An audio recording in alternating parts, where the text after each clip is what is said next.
This is WXOJLP Northampton, 103.3 FM, your Valley Free Radio station. Welcome. I'm Warren Odess-Gillette, and this is A Baha'i Perspective.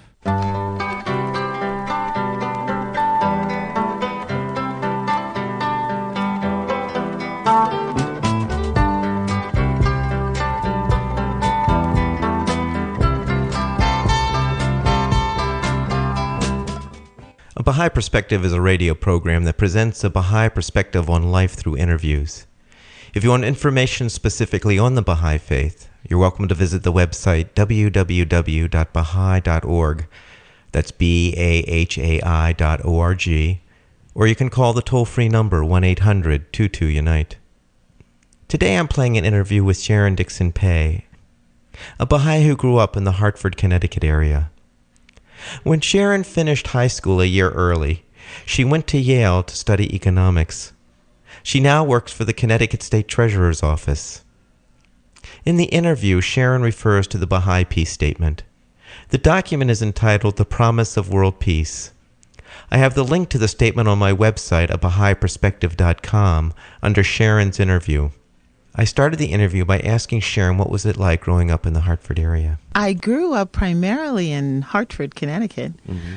After spending the first 6 years of my life in Wiesbaden, Germany, my family settled here because this is where my grandmother lived at that time. Mm-hmm. So your parents grew up in this area? No, actually all of my parents and relatives are from North and South Carolina. My mother was born in North Carolina and my father was born in South Carolina. So we have very southern roots, but that's very indicative of the population here in Hartford, in this area. Mm-hmm. There were a lot of people that migrated up to this area. I see. Yeah. Mm-hmm. Okay. So you came back when you were 6, you said, to Hartford? Came to Hartford when you were 6 after? Came to Hartford when I was 6. Did you learn any German while you were in Germany? Well, yes. We learned German because we had German babysitters and very much integrating the German culture to as much as U.S. servicemen could be. Right. And we found that the family acclimated very well to being in that area. Mm-hmm. We went to school as limited as, kindergartners, and I had a sister born in Germany as well. Uh-huh. So you have how many siblings? I have 2 sisters. Okay. Yeah. Okay. So you were an infant when you moved to Germany? Went over by boat to Germany with my mother, and at 9 months old. So I came back here when I was 6. Okay. Do you remember anything about your first experiences coming back to the States after? I remember it being quite interesting because I constantly heard people say that I talked funny and that sort of thing. But you remember, I was in first grade, and we basically moved into the African American community and had a very close-knit family. Many of my father's brothers and sisters lived in this area, so all of our celebrations and our entire life was pretty much revolving around family. So we got to know neighbors very well, and we eventually bought a house and moved into another section of Hartford, where I went to school and attended public schools, actually, until I went to high school, and then went to school in Simsbury. And both of my sisters went to Catholic high school, grammar school and high school, actually. And so they have a different experience, but we've always been a very close-knit family, and we've kind of continued that by moving here to Windsor. We're all within walking distance of each other. Oh, that's great. In Windsor. So it's really kind of neat. Yeah. I assume you grew up Catholic? I grew up Baptist, actually. Okay. So why is it? Black missionary Baptist. All right. So how is it your sisters went to Catholic school? My family became familiar with the parochial schools because we lived within the neighborhood of a school called St. Justin's School, and many of the children in that area went to St. Justin's after spending a bit of time in the public school. When I left the public school, grammar school, my sister was kind of left to her own devices, and she was always much smaller than I was, and so it was very difficult for her, and they decided to move her to the Catholic school. And then when my youngest sister came along 10 years later, it was something that they were very familiar with and decided to continue that trend. In fact, they both went to St. Justin's. They both went to Loomis Chaffee and graduated from there. And then they both went to Georgetown and graduated in accounting from Georgetown. So I was a bit different, but they had that kind of experience. Interesting. Yeah. So How far apart in age are those two? Well, I have my middle sister is only 22 months younger than I am. And then my youngest sister is 10 years younger. Really? And Yeah. those two just tracked each other right through. Exactly. Isn't that interesting? Exactly. So Now, you implied that going to Simsbury was a private school for you? yes, it and what was. school I actually had a very strong advocate when I was in grammar school. Lillian Thomas was her name. And she insisted that my parents consider other schools than the public schools for me. Saw something, I'm not sure. I was always in what I called guinea pig situations. I'd be in the classroom, I think I was doing fine, I was answering questions, I was doing well, and they'd say, okay, we're going to have you do something else. And so then they'd have me doing testing of different curriculum or doing other kinds of science projects or being taken off to do something else, either by myself or with 3 or 4 other kids. And so it was constantly like that. And she was involved in kind of creating opportunities for me as well as kind of being a friend. So when it came time to go to high school, she knew of a school in Simsbury. It was called Westledge School at that time, which basically was based on the premise that education was to be an encouraging environment for intellect, curiosity, and that the best academic environment was one that was well-rounded. So we went to school in the mountains, and one of our phys ed classes was rock climbing. And we had dance, and we did theater, and these were in high school. And we would take hikes, and we had a very close-knit community. It was a small school. I graduated with 60 kids. And they were a mix of juniors and seniors because I did high school in 3 years. And so it created an environment for me to do a number of things.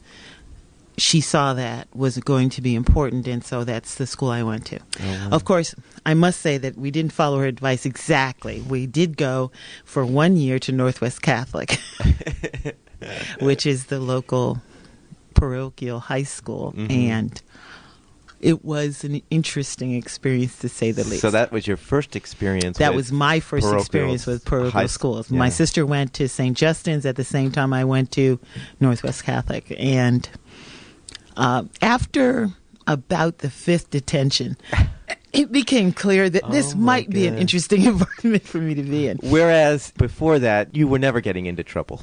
No, I was never getting into trouble. Interesting. My only saving grace was making straight A's. So you make straight A's, and then you got to rabble rouse a little bit.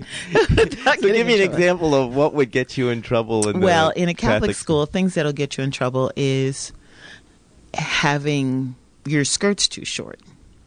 At that time, girls were not allowed to wear pants.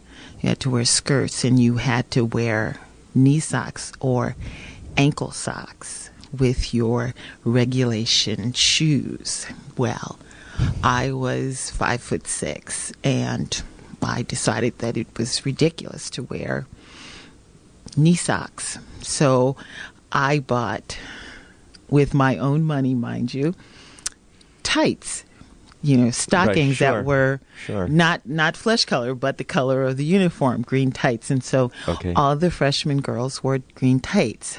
Well, they basically told Sister Doris Regan that Sharon was the one who told them to wear green tights. Oh, you started a revolution. So that started, I wound up having detentions, I think, for about 3 weeks for that.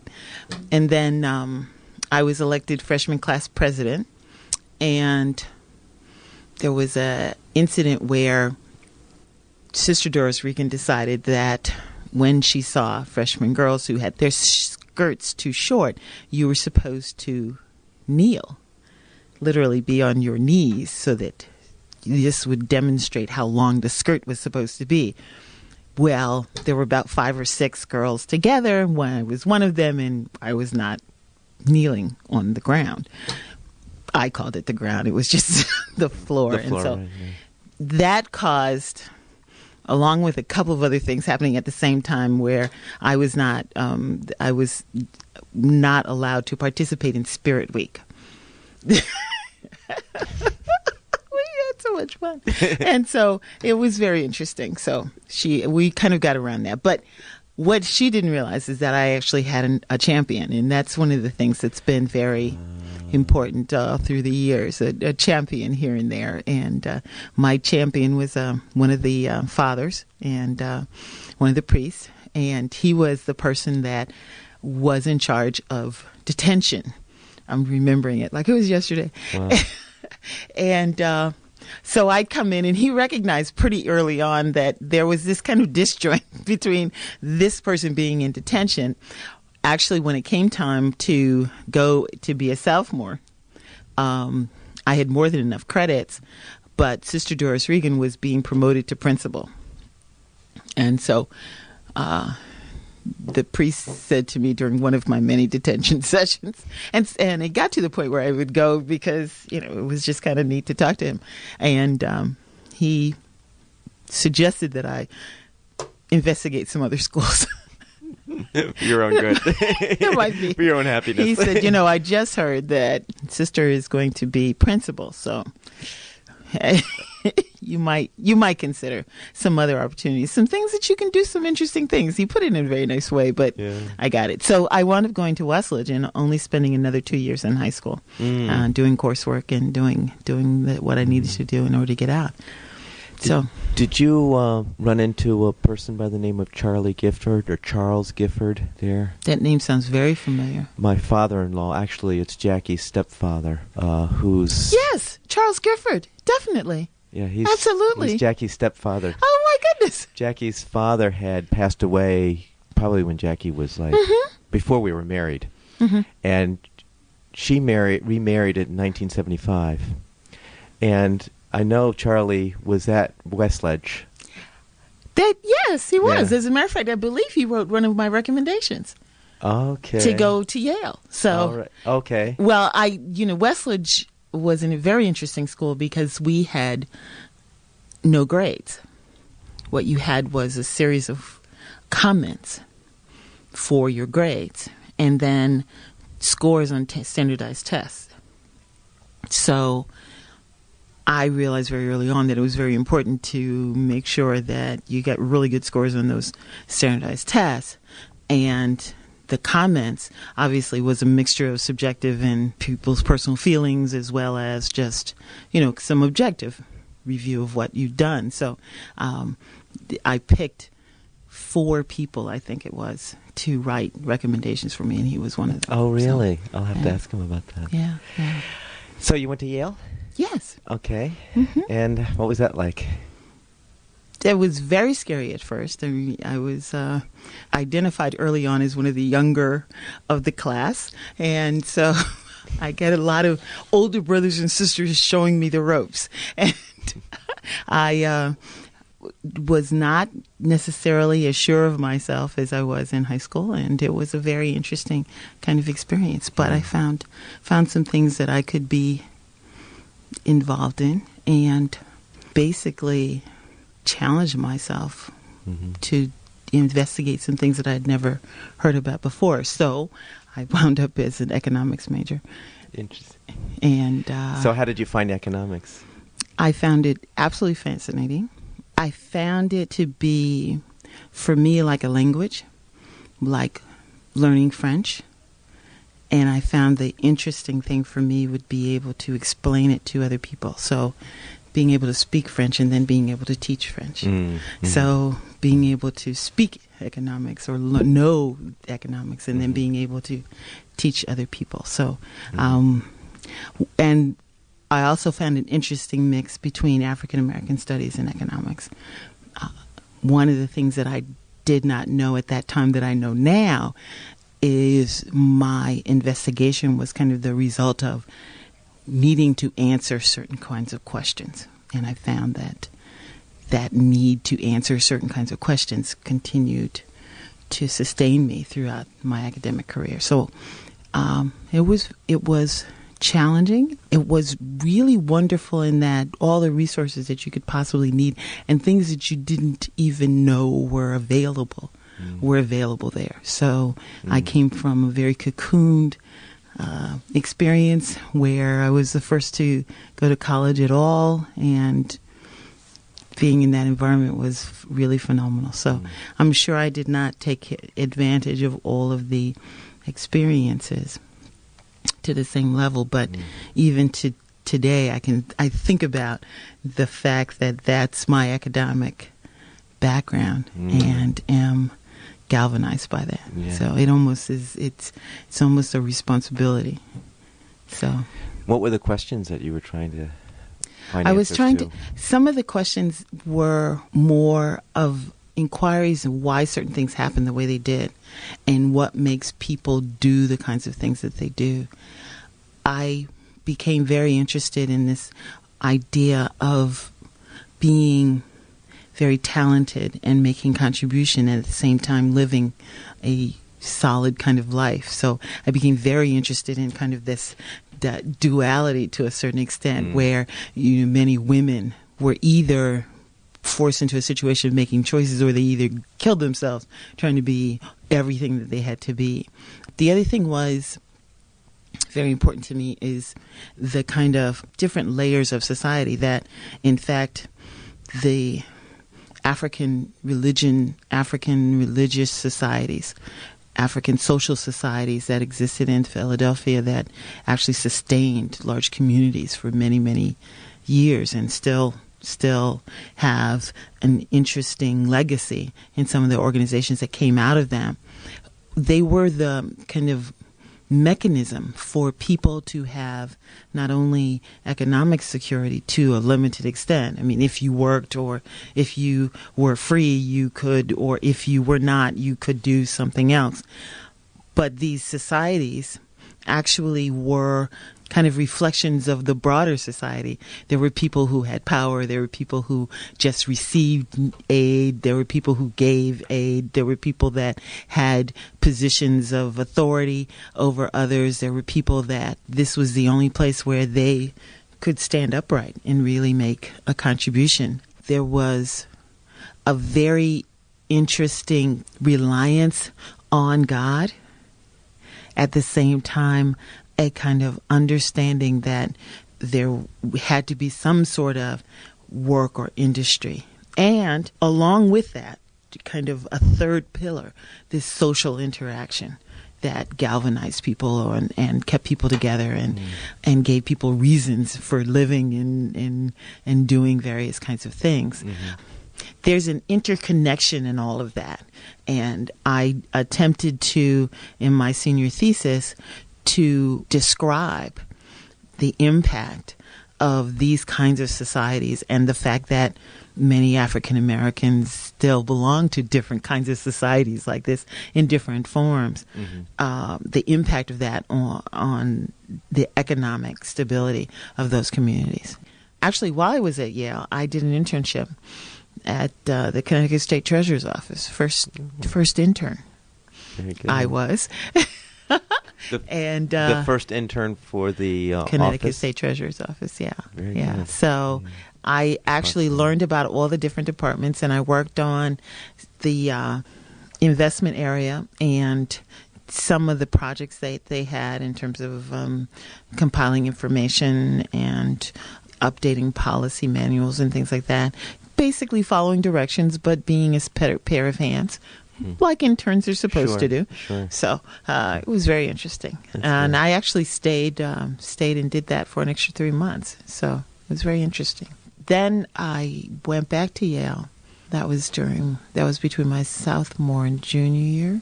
Went back to Yale, and then the next internship I did was at Chase Manhattan Bank.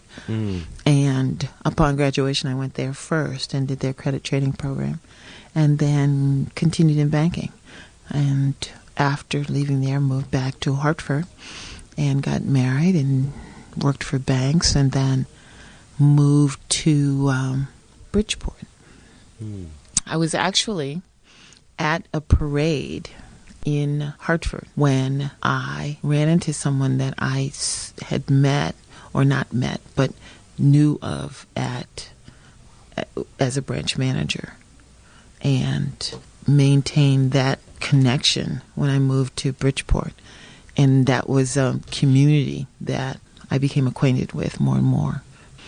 It was very, very good to be involved with while I was doing that. What community was that? This was the Baha'is.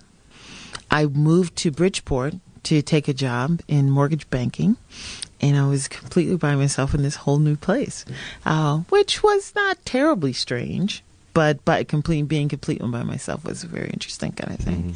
But I found myself spending more and more time with this community. With the Baha'i community in Bridgeport. Yeah. Now, when you got to know this branch manager... No, I was a branch manager. They were a person that I actually had thrown out of the bank. And when I saw, we won't give any names here. I had,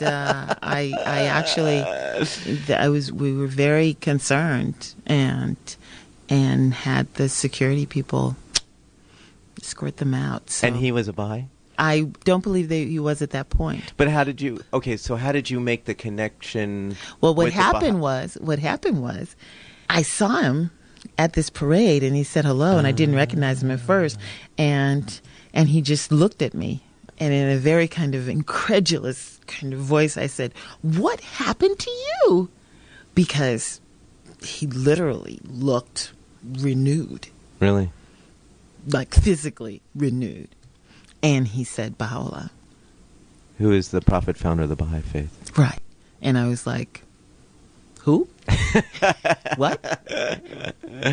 So it was startling for me because I was not looking for anything. I was not.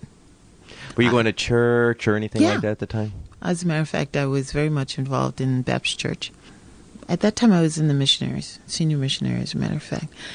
Black Missionary Baptist. No, the denomination is Black Missionary Baptist Church, and I'd been Sunday school teacher. I'd been junior missionary, intermediate missionary, senior missionary. Oh wow! So you were serious. Yeah. I was. I didn't really do ushering and nursing and all that kind of stuff, but anything having to do with Sunday school and kids and stuff like that. Well, now what's unique about this denomination? It's just that it's Baptist. So these various levels of missionary is just this is the name, the differentiation is the name of the convention that the churches belong to. Oh, so you were naming different denominations? No, the name of the convention that our church belonged to was Missionary Baptist. Okay. And so it's an African American church, so that's what it is, Black Missionary Baptist. And so we were with the Southern Convention. And so that's the denomination. Right. Throughout the Baptists are associated with various conventions, American Baptists, etc. But you mentioned something about I was a first missionary and then second. That's like let's see, what would be a comparable thing? It's like if you are up to age 10 or so, you're junior missionary.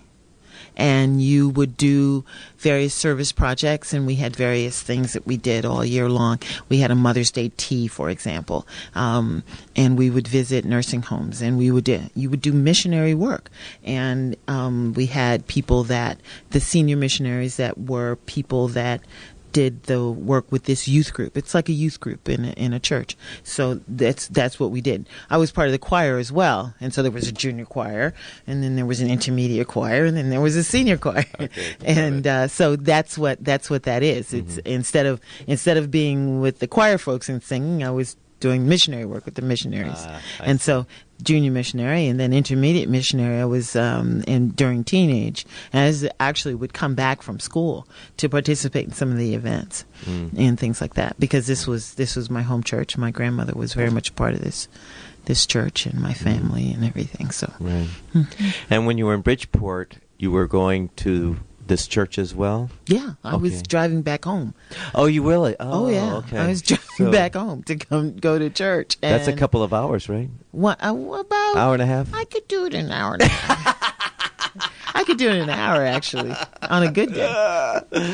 Okay, but at the same time, you were sort of investigating this Baha'i thing? Well, what happened was I was invited to go to a get-together to find out about the faith, and wasn't doing anything. So, he said something about picking me up. I said, no, that's all right. So I followed in my car and went and walked into the house of this absolutely phenomenal family with all of their children's pictures all over the wall and everything. It was just warm and loving, and actually up to that day, except for my neighborhood friends that I played in the neighborhood with from a child, I never walked into the home of people who weren't white. Mm-hmm. Mm-hmm. I work with people, and I have friends, acquaintances, but not walked into the home of. So, being welcomed and whatnot, I said, I'm not sure what this is, but this is something that at least I can be around, and I would not mind having my son be around as well. Mm-hmm. Oh, that's right. In the meantime, I got married and had one son. So, so it was interesting. It was interesting listening to some of the discussions from time to time. I didn't spend a lot of time because I was embarking on a new career, so I didn't have a lot of time. But I would ask a particular question, and a book would appear. It was just okay. Got a book for that, and so I actually was living in New Haven and working in Bridgeport. So I got acquainted with Bridgeport people, and then I also got acquainted with New Haven people because, as I said, I'd mentioned something, and there were different things going on all the time. So I found out about the concept of a co-op because some of the people worked at co-ops. I was like, oh, okay. I had never had that kind of firsthand experience, and I understood what that was.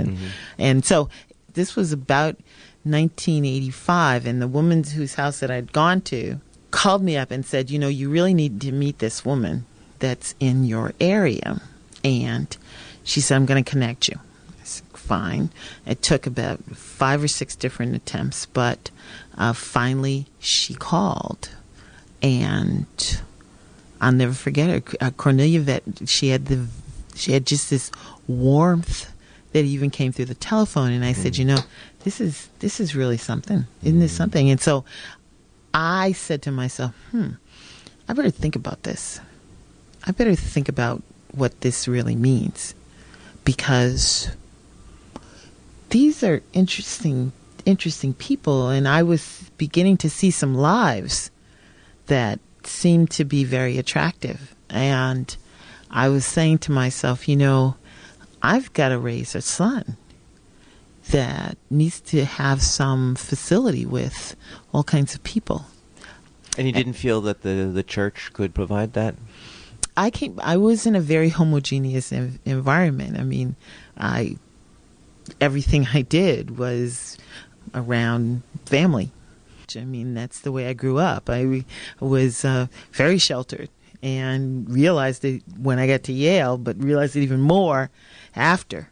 And so it was not something I wanted to continue in terms of a life experience. I felt like I couldn't be who I thought I'd like to become by not having grown in that manner. But it's very hard to do, and it's very difficult to trust people, and people have different motivations and all kinds of things. So it was something that would be difficult if, in fact, I had not met the Baha'is, basically.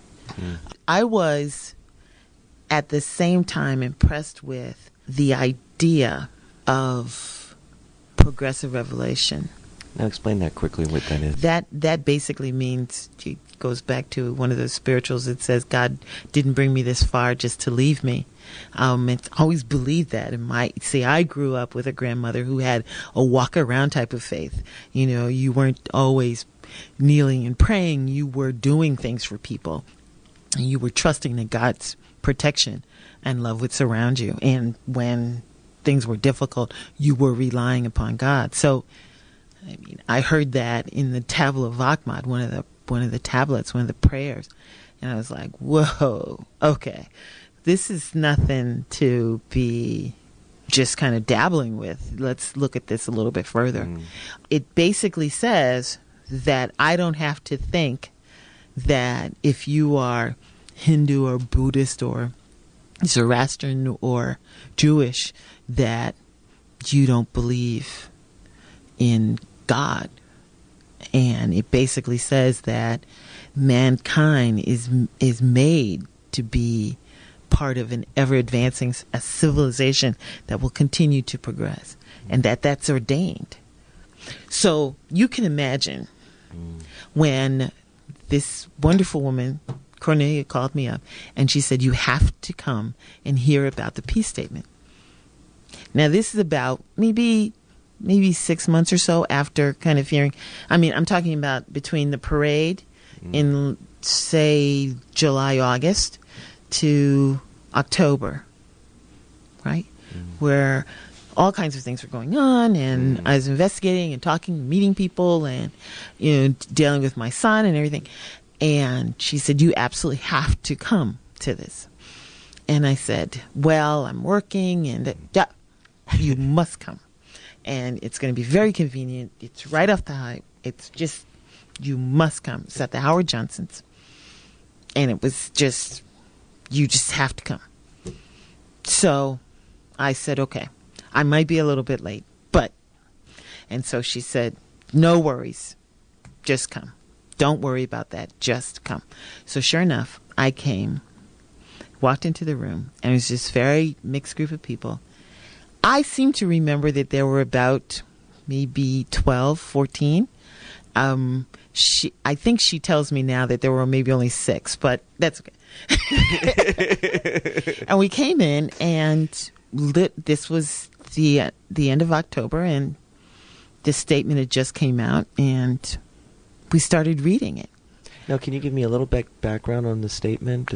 The peace statement is a statement written by the Universal House of Justice, which is it's the body that is in charge and responsible for the kind of affairs of the faith going forward. Okay. You know, I mean, Catholics have someone in charge of the affairs of the faith. You know, Muslims have someone in charge of the affairs of the faith. The Baha'is, it's the Universal House of Justice, and it's part of a whole social order, which starts with something called a local spiritual assembly, because locally Catholics have someone that's in charge of the affairs of the faith, Muslims have someone in charge of the faith, Baha'is have someone in charge of the affairs of the faith, and the affairs of the faith are governed by a group of 9 people. And so those local spiritual assemblies actually are the kind of the foundation of the whole of the whole social structure of the faith.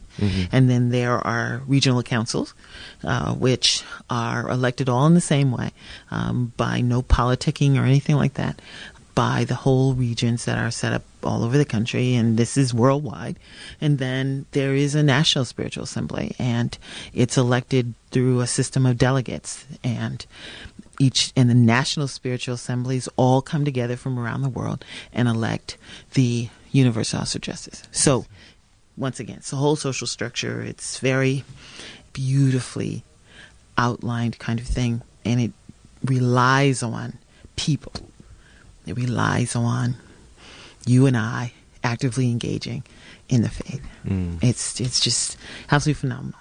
So they produced the statement. They produced this statement, and this statement was written at a time when people were kind of hopeless, and I know I felt that way, and there was no reason for me to have to feel that way. I mean, I had a good, strong religious background, an excellent academic background, skills and talents, and I was working in banking where I was very happy. There was a nice meld between economics and dealing with people. I mean, I could spend all day just talking to people about balancing their checkbooks and doing budgeting and everything else, but then also step back and think about, well, the growth of my branch and what that means in this community. And, you know, I was on several boards. I was doing all kinds of things. I had a house, a husband, and a beautiful baby boy. So hopeless. Why was I hopeless? Why was I feeling this sense of despair? Well, the peace statement basically said, understand that peace is inevitable, whether by strife or war or by the peaceful consultation of mankind. Peace is inevitable. I felt a real sense of, I knew it all the time, but now here it was written down, and the peace statement is laid out in such a way that it kind of talks about kind of how we got to where we are now, but understand peace is inevitable. In the midst of all of that, peace is inevitable. Understand that things may get worse before they get quote unquote better. But understand that peace for mankind is inevitable. I was just blown away. I just could not. And we read the whole statement. Now, of course, when I talk to other people about their review of the peace statement, they say that they went through a couple of paragraphs and everything. We read the whole statement, and I was mesmerized the whole time. I've read it several times since then, and every time I read it, I have a renewed sense of hope. And the other thing was, I felt like it was important to be a part of working for this. That if this was the bunch leading this group, and this is their understanding of what we're supposed to be doing, then this might be something I need to investigate. And the thing that was so absolutely beautiful for me is that I'd already fallen in love with the prayers. The prayers of the Bab were... Now the Bab The Bab came first. 1844, he declared his mission, and that kind of coincides with various other things in a kind of mystical way. But he had a very short mission and was basically executed. And the Bab had a set of laws and a number of things put in place. Baha'u'llah was given the mantle, basically. That's the way I understand it. And other people might understand it differently, but basically these twin manifestations of God, you know, like Jesus. And so these two were like that. And they provided the stuff that the Baha'i faith is made of. And the tablets are basically writings. For lack of a better word, Baha'i scripture. Is in the form of various tablets, much like the Bible. The Bible is various books, and tablet, book, same thing. Okay. so yeah. I guess the Bab and Baha'u'llah had revealed prayers, and these touched your heart. Absolutely. I see. To the point where I was reading them to my son, for him to go to sleep. And things were sometimes very confusing and very difficult. As you can imagine, if you're working in finance and you are an African-American woman, you tend to have a few experiences that test your resolve. And so, that was actually a very good way to put that. And we got it down on tape. Yeah, exactly. And so when tested, I began to find myself relying on the prayers. Now, interestingly enough, I knew how to pray, knew how to meditate, had been doing that for a long time. But there were parts of my religious experience up to that point that I couldn't gel. And so this gelled. And I found myself saying, okay, now how in the world am I going to explain this to my family? And then I remember saying to myself, how am I going to explain this to my family? And then I said, you believe this, don't you? And kind of surprised myself. And had to tuck that away for a while because you're like, whoa, hoo-wee. This is not, just another project. This is different. So I had to think about that for a little while. All of that had kind of taken place a little bit. And I say a little bit because we're not talking about a very long period of time, but a little bit in terms of, I've never been a sleeper. And so, things keep you up nights. And this is one of the things that kept me up nights. But I was kind of continuing on. And then this whole thing with the peace statement, well, I declared that night. That's when you committed to being a Baha'i? Yes. Yes, absolutely. And how many years ago was that? That was 1985. How would you say the Baha'i faith changed the way your life went? I firmly believe that if I was not a Baha'i, I would have found outlets for service that may or may not have been as satisfying in terms of this feeling of this is where I'm supposed to be doing what I'm supposed to be doing. I had long had this feeling of preparation for something, to know what. This feeling of, you really have to learn this stuff. You have to know this stuff because you don't know what's going to happen or where you're going to be or what you're going to need. And I've been more of a studier. I think I'm not smart. I'm a studier. And so I found myself feeling this kind of energy that kind of propels you forward. But it was always this kind of searching for what I'm supposed to be doing. I also had a great deal of anger about what I felt was a plight of women, I guess, in me because I was a woman. I am a woman. So you saw the injustice? Well, it was kind of more than injustice. It was kind of immorality. It was this sense of, why am I judged on someone else's scale just because of what I look like or sound like or what my sensibilities are?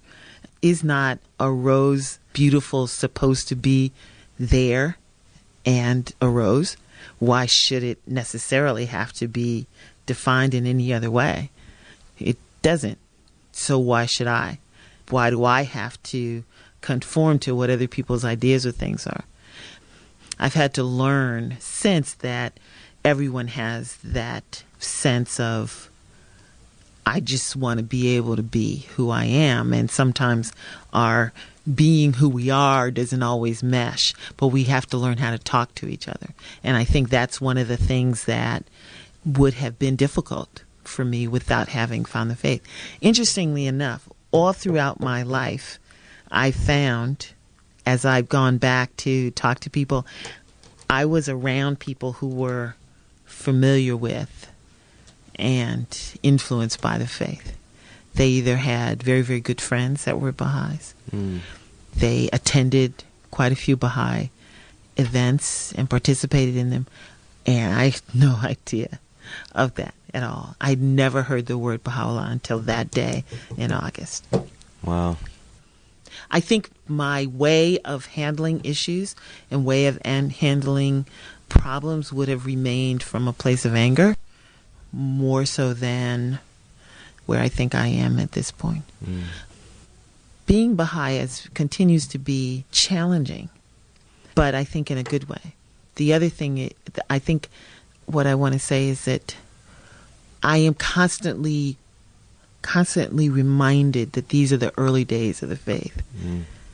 That at this point in Christianity, I feel like I know what it meant for those people who were believing in Christ at this point in Christianity, because you have to cling to other Baha'is in a way that you perhaps would not necessarily have, formed friendships or attachments, I guess, in my church. There were some really good friends that I had, but there were a lot of people that I just knew, that just knew me, and that would see me anywhere else and say, "Oh, that's Bill Dixon's daughter," because that's their only point of reference. Right, exactly, and they would feel familiar because they just know me that way. Baha'is, we don't have the luxury of being that way. By virtue of the fact that many times we're serving together, we get to know each other in a different way. And I find myself many times sitting next to very sweet people that allow me to see a bit of their lives. And it's just so precious. It really is. And then the things I get to do, I mean, it's like, it's phenomenal. I mean, one great example is I found myself filling out a paper to be a part of choir with the World Congress. Now, what's the World Congress? The World Congress happened in 1992, and it was the second gathering of Baha'is from around the world, and over 30,000 Baha'is came to New York City, basically celebrated the Baha'i faith at that point, and it was a phenomenal experience. And we were at a camp, and a woman who at that time was dying of cancer, actually, heard us singing in one of the sessions of our little camp and said, you guys should fill out that part of the World Congress. And, none of us realized that she wouldn't get to World Congress. I'll never forget it. And Rita said, "You guys got to fill." There were forms, and we filled them out, and we checked off that we wanted to do this choir thing. And we actually then formed our own little Connecticut chorale. You had to make a tape. We helped each other make tapes. I mean, it was just mind-boggling. And then I found myself in this whole world of people who sing and play music, the 400-piece orchestra, where we were standing around. They hit the first few notes of one of the songs and were sobbing because they had never heard the whole thing all together. It was just phenomenal. And we took our stuff on the train and all went to New York and stayed in one of the most unrenovated hotels probably in New York, but we didn't care. It was just phenomenal. So, and since then I have been on tour to Europe twice. I've recorded in Slovakia with the Slovakian orchestra, and I've even sung in Carnegie Hall. So, I mean, it's like, what's not to love here? At the same time, one of the things that I loved when I was Baptist was Sunday school, and so I became a trainer for core curriculum. The core curriculum for the education of Baha'i children is a series of lessons that basically teach children the faith, much like you have catechism in Catholics, you have Sunday school in Baptist, you have